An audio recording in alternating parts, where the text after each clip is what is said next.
Students have many aspirations and goals for this upcoming semester, and 2020 looks to be a big year for many students. I feel excited. I'm ready for the new semester to start and get this 4.0 GPA.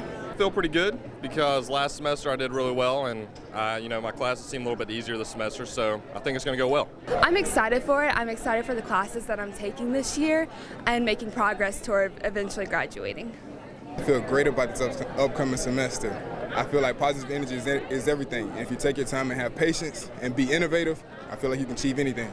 Excited to try out the new student center that we just got because I know it looks amazing. So I know it'll be fun.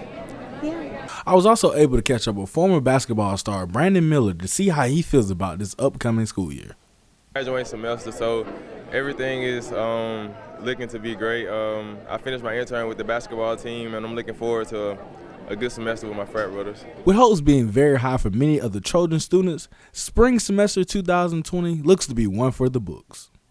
This is Kendrez White, TrojanVision News.